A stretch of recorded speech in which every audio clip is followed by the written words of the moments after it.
दोस्तों ये कहानी है दो लड़कियों की जो एक अनजान घर में चेकअप करने के लिए जाते हैं, लेकिन वहाँ पर उनके साथ कुछ ऐसा होता है जो उन्होंने सपने में भी नहीं सोचा था। तो चलिए जानते हैं आखिर उनके साथ ऐसा क्या हुआ। तो कहानी की शुरुआत में हम एक आदमी को देखते हैं जो कि इलेक्ट्रिक पोल्स पर नंबर लिख रहा था, पर तभी उसे प्यास लगने लगती है, लेकिन उसके पास का जो पानी था वो खत्म हो गया था। इसलिए वो पास के ही घर में पानी मांगने के लिए जाता है जहाँ पर एक गाय बंधी हुई थी। वो आदमी उस घर में नॉक करता हुआ किसी के बाहर आने का इंतजार करने लगता है। तभी हम उस घर के अंदर किसी लड़की के चिल्लाने की आवाज को सुन पाते हैं। साथ ही साथ हम एक औरत को भी देखते हैं जो कि अब गेट की तरफ बढ़ रही थी, जिसके साथ ही ये सीन यहीं पर कट होकर अनुजा राव नाम की एक लड़की पर शिफ्ट होता है जो कि असल में अपने परिवार से दूर शहर में रहती है। अभी के टाइम पर वो अपने मंगेतर वैभव के साथ हुई उसकी बातों के बारे में सोच रही थी, जो कि चाहता था कि अनुजा वापस से गांव में आ जाए और वो कोई भी जॉब ना करे, क्योंकि वो अकेले शहर में रहती थी और इसलिए गांव के अंदर उसके बारे में काफी अलग तरह की बातें चलती थी। लेकिन क्योंकि अनुजा शुरू से ही एक टीचर बनना चाहती थी और अगले दिन उसका स्कूल में पहला दिन भी था, इसलिए वो वापस आने से मना कर देती है, जिससे वैभव को उस पर बहुत ज्यादा गुस्सा आ गया था। लेकिन अभी आगे अनुजा उससे ज्यादा बात नहीं करती और सो जाती है। जब वो अपने स्कूल पहुंचती है तो उसके पिता उसको कॉल करके डांटने लगते हैं, क्योंकि उसने वैभव के कहने पर जॉब नहीं छोड़ी थी। लेकिन अभी अनुजा अपने पिता पर भी ध्यान नहीं देती और स्कूल के अंदर चली जाती है, जहाँ पर उसकी मुलाकात अमोल जोशी नाम के एक टीचर से होती है, जो कि अनुजा को पहले ही दिन इम्प्रेस करने की कोशिश करने लगता है। लेकिन अनुजा ये सब समझ गई थी, इसलिए वो उस पर ध्यान नहीं देती और अपने काम में लग जाती है। जहाँ पर आज क्लास खत्म होने के बाद प्रिंसिपल उसको अमोल के साथ जनगणना के लिए भेजने लगता है, जिस पर वो प्रिंसिपल को बताती है कि वो अमोल के साथ कंफर्टेबल नहीं है। लेकिन तभी वहाँ पर नेहा नाम की एक टीचर आती है और अब वो अनुजा की बात सुनकर खुद अनुजा के साथ जाने का फैसला करती है। जहाँ रास्ते में वो दोनों बहुत अच्छे से बात करते हुए जाते हैं और अपने काम को जल्दी से जल्दी खत्म करने की कोशिश करने लगते हैं। लेकिन तभी उन लोगों को वही घर दिखाई देता है जिसको हमने कहानी की शुरुआत में देखा था। तब अनुजा वहाँ पर भी पूछताछ करने के लिए जाने लगती है। इस पर नेहा उसको रोकने की कोशिश कर रही थी, क्योंकि उसे उस घर के लोग थोड़े अजीब लगते थे। लेकिन अनुजा उसकी बात को नहीं मानती और उस घर में पूछताछ करने के लिए निकल जाती है। अब जब वो दरवाजे पर नॉक करते हैं तो एक औरत गेट खोलती है जिसका नाम प्रेरणा थी। तब अनुजा उसे अपने बारे में बताती है और उसे गेट खोलने के लिए कहती है। अब उस औरत के बात करने के तरीके से हम समझ पाते हैं कि उसकी दिमागी कंडीशन सही नहीं थी, साथ ही साथ वो पूरी तरह से मैच्योर भी नहीं लग रही थी। लेकिन तभी अनुजा नोटिस करती है कि प्रेरणा प्रेग्नेंट भी है, इसलिए वो उससे पूछती है कि ये उसका पहला बच्चा है या और भी बच्चे हैं, जिस पर प्रेरणा अजीब तरह से हंसते हुए जवाब देती है कि बच्चे वो तो पैदा होते ही मर जाते हैं, वो बस पैदा होते हैं और थोड़ी देर रोते हैं और फिर मारे जाते हैं। और ये जवाब सुनने के बाद अनुजा और नेहा का तो मनोदिमाग काम करना बंद कर देता है,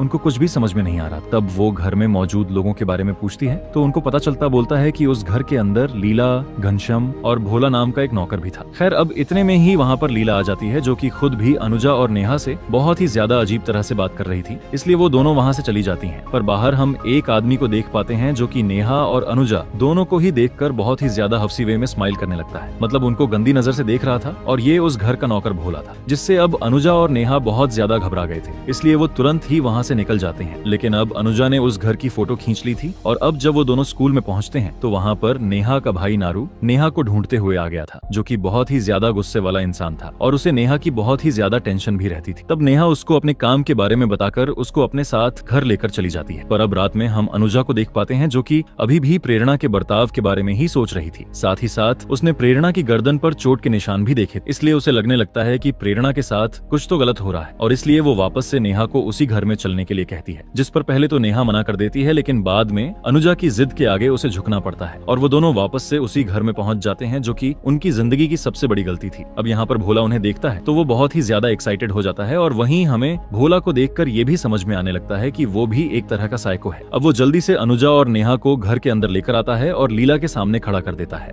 तब लीला से बात करने पर अनुजा को पता चलता है कि प्रेरणा की तबीयत खराब है और इसलिए आज वो किसी से भी नहीं मिलेगी। तभी वहाँ पर घनश्याम आ जाता है, जो कि 5 साल के मौन व्रत पर था, जिसमें से अब तक 3 साल ही पूरे हुए थे, इसलिए उसकी जगह भोला सबसे बात करता था। अब देखो तो नेहा और अनुजा को ये परिवार बहुत ही ज्यादा अजीब लगता है और हम सबको भी, इसलिए ये दोनों यहाँ से निकल जाती है। लेकिन तभी भोला भागता हुआ बाहर आ जाता है और उन दोनों से करीबी तरह से चाय के लिए पूछने लगता है, जिस पर वो दोनों कोई रिप्लाई ना करते हुए वहाँ से जाने लगती है। लेकिन तभी वहाँ पर अचानक से बारिश होना शुरू हो जाती है, इसलिए अब बारिश से खुद को बचाने के लिए उन्हें ना चाहते हुए भी उस घर के अंदर वापस जाना पड़ता है। और अब जब रात के टाइम पर भी बारिश नहीं रुकती तो उन दोनों को वहाँ पर ही खाना खाना पड़ता है। लेकिन खाने से पहले लीला कंफर्म करता है कि भोला ने उनकी गाय गंगा को चारा दिया कि नहीं, क्योंकि गंगा के चारा खाने के बाद ही वो लोग खाना खाया करते थे। खैर, अब जब लीला को सही से पता चल जाता है कि गंगा को चारा दे दिया गया है तो सभी खाना खाना चालू कर देते हैं। लेकिन वहाँ भी प्रेरणा अजीब तरह से खाना खा रही थी, जैसे कि उसे खुद से खाना खाना तक ना आता हो, जिसको देखकर अनुजा और नेहा बहुत ही ज्यादा शॉक्ड हो जाते हैं। और अब जब बारिश रुक चुकी होती है तो अनुजा चलने के लिए कहती है, पर क्योंकि रात ज्यादा हो गई थी और नारू अपनी बहन नेहा के ऊपर गुस्सा कर सकता था, इसलिए वो सुबह चलने के लिए बोलती है। फिर वो नारू से भी बात करते हुए झूठ बोल देती है कि असल में वो अपनी फ्रेंड अनुजा के यहाँ पर रुकी हुई है। लेकिन उसकी ये बातें भोला ने सुन ली थी, जो कि उन्हें अपनी हवस भरी नजरों से वहाँ पर देखने आया हुआ था। और जैसे ही उसको पता चलता है कि नेहा और अनुजा के वहाँ पर आने के बारे में किसी को भी नहीं पता, वो तुरंत ही घनश्याम के पास जाकर उसे इस बारे में बताता है कि वो दोनों ही किसी को बिना बताए इस घर के अंदर आए हैं। और उससे वही हवस वाली आंखें लेकर रिक्वेस्ट करने लगता है कि घनश्याम उसे उनके साथ गलत करने की परमिशन दे दे। लेकिन घनश्याम अभी के टाइम पर कुछ भी करने से साफ मना कर देता है, इसलिए भोला भी चुपचाप वहाँ से चला जाता है। तब हम लीला को देखते हैं, जो कि घनश्याम को ही समझाने लगती है कि वो भी भोला को हर बात के लिए मना न करा करे, क्योंकि वो वहाँ से जाकर बाहर सबको ये सब बातें बता सकता। फिर हम घनश्याम को देखते हैं जो कि कहीं पर जाने लगता है। वहीं हम अनुजा को भी नोटिस करते हैं, जो कि खिड़की से घनश्याम को किसी आदमी को कहीं पर लेकर जाते हुए देख रही थी। तब उसको ऐसा लगता है कि वो किसी की लाश को लेकर जा रहा है, जिससे कि वो बहुत ही ज्यादा डर जाती है। और अभी के टाइम पर वो नेहा को इन सब के बारे में बताकर वहाँ से भागने के लिए बोलती है। और अब वो दोनों ही वहाँ से जैसे तैसे निकलने लगते हैं। पर अनुजा सब सच्चाई भी पता करना चाहती थी, इसलिए वो भी उसी कॉटेज में जाने लगती है जहाँ पर घनश्याम गया था। ना चाहते हुए भी नेहा को उसके पीछे जाना पड़ता है, जहाँ पर जाने पर उन्हें किसी इंसान का कटा हुआ अंगूठा दिखाई देता है। और तभी वहाँ पर मौजूद वो आदमी उनके पैर पकड़कर उन्हें वहाँ से छुड़वाने के लिए कहने लगता है, जो कि असल में वही इंसान था जिसको हमने मूवी की शुरुआत में देखा था, यानी कि जो पोल्स पर नंबर लिख रहा था। इसका मतलब ये था कि इन लोगों ने उसको यहाँ पर बंदी बना लिया था। ये सब देखकर तो अनुजा और नेहा बहुत ही ज्यादा डर गई थी। उन्हें कुछ भी समझ में नहीं आ रहा था, इसलिए वो तुरंत ही वहाँ से भागने लगती है। जहाँ रास्ते में नेहा को याद आता है कि वो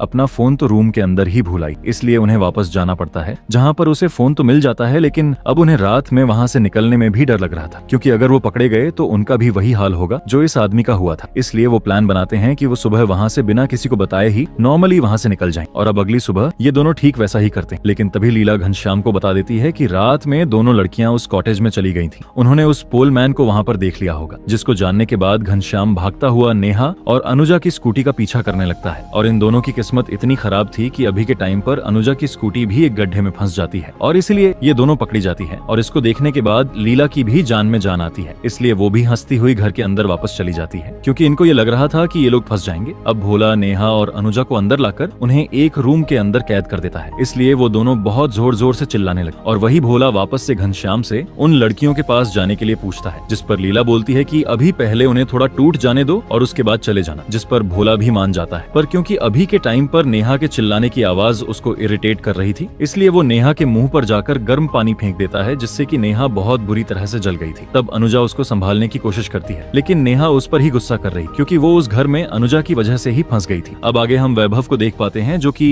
अनुजा को वापस लाने के लिए उसके घर में पहुंच गया था। और सेम टाइम पर वहां पर नारू भी आ जाता है, क्योंकि उसको लग रहा था कि नेहा अनुजा के घर पर रुकी होगी। पर वहां पर वैभव और नारू के बीच में बहस होने लगती है, जिसके अंदर नारू अनुजा के ऊपर इल्जाम लगा रहा था कि वो नेहा को बिगाड़ रही है, और वैभव नेहा के लिए बोलता है कि वही उसे जॉब करने के लिए उकसाती होगी। लेकिन इतने में ही वहां पर अनुजा का मकान मालिक पहुंच गया था, और वो दोनों को शांत करवाकर उन्हें वहां से भेज देता है। वहीं हम उस डरावने घर के अंदर अनुजा को देखते हैं, जिसकी रूम की हालत देखकर उन्हें समझ आ गया था कि इस रूम के अंदर पहले प्रेरणा रहती थी, और शायद घनश्याम ने ही प्रेरणा को भी पकड़ कर रखा हुआ है। और क्योंकि वो भी अपनी हालत प्रेरणा जैसी नहीं करवाना चाहते थे, इसलिए वो जोर जोर से गेट को पीटने लगते हैं। तभी वहाँ भोला और घनश्याम पहुंच जाते हैं। इसको देखकर अनुजा उन पर हमला करके वहाँ से भागने की कोशिश कर रही थी, लेकिन घनश्याम और भोला उन पर भारी पड़ता है। वो उन्हें बेल्ट से बहुत बुरी तरह पीटते हैं और वापस से अपने काम में लग जाते हैं। तभी हम घनश्याम को देख पाते हैं, जो कि अब ऊपर जाकर प्रेरणा के साथ इंटीमेट हो रहा था। जी हाँ, साथ ही साथ प्रेरणा की हालत देखकर हम ये भी समझ सकते हैं कि असल में अब उसको समझ ही नहीं आता कि उसके साथ क्या हो रहा है। वो बस चुपचाप खड़ी रहती है और एक चींटी को मारने की कोशिश करने लगती है। अब आगे जब भोला नेहा और अनुजा के लिए खाना लेकर जाता है, तो उन दोनों में से उस खाने को कोई नहीं खाता, जिस पर भोला गुस्सा होते हुए नेहा को बहुत ही बुरी तरह से मारता है और वहाँ से चला जाता है। अब नेहा और अनुजा सच में बहुत ही ज्यादा टूट चुके थे, पर तभी वहाँ पर अनुजा को ऑयल का एक कंटेनर दिखाई देता है, जिसकी हेल्प से वो जैसे तैसे अपने हाथ को छुड़वा लेती है और बाद में वो नेहा को भी फ्री करवाकर वहाँ से भागने के बारे में सोचने लगती है। तब रूम के अंदर थोड़ा चेक करने पर पर उन्हें एक होल दिखाई देता है जिसकी हेल्प से वो पाइप से होते हुए बाहर की तरफ निकल गए थे। अब तब तक बाहर हम नारू को देख पाते हैं जो कि अब नेहा के बारे में पूछता हुआ घनश्याम के घर में आ गया था। लेकिन जब उससे नेहा के बारे में पूछताछ करी जाती है तो घनश्याम और भोला उसे गुमराह करने की कोशिश करने लगते हैं। तब नारू को भी उनके ऊपर भरोसा हो जाता है, इसलिए वो वहां से जाने लगता है। लेकिन तभी उसकी नजर पास में पड़ी हुई नेहा के फोटो पर पड़ती है, जिसको देखने के बाद नारू सब कुछ समझ जाता है कि हो ना हो नेहा यहीं पर है। इसलिए वो तुरंत ही घनश्याम को जाकर धमकाने लगता है और इतने में ही नेहा और अनुजा भी बाहर आ गई थी। पर जैसे ही अनुजा घनश्याम और भोला को बाहर देखती है तो वो उसी कॉटेज में छिपने के लिए चली जाती है जिसमें पोल पर नंबर लिखने वाला आदमी बंदी था। पर क्योंकि नेहा को नारू दिख गया था इसलिए वो बाहर रहकर ही जोर से नारू को चिल्लाती है। मगर जैसे ही नारू उसकी तरफ देखता है तो घनश्याम मौका पाकर उसके सर पर हमला करता है और बाद में एक बड़े पत्थर से उसका मुंह को कुचलकर उसकी जान ले लेता है, जो कि दिखने में बहुत ही खतरनाक सीन था। अब ये सब देखने के बाद नेहा बहुत ही ज्यादा डर गई थी। तभी घनश्याम और भोला नेहा को पकड़कर अनुजा को ढूंढना चालू कर देते हैं। फिर जब अनुजा उन्हें दिखाई देती है तो वो भागने की कोशिश करने लगती है। अब क्योंकि कॉटेज के अंदर बना हुआ पोल मैन समझ गया था कि वो खुद वहां से नहीं निकल सकता, इसलिए वो अनुजा को वहां से भागने में हेल्प करने के लिए घनश्याम के पैर को पकड़ लेता है, जिस पर घनश्याम गुस्से में आकर उसके सिर में पास में ही पड़ी हुई एक रॉड को घुसा देता है, जिससे मौके पर ही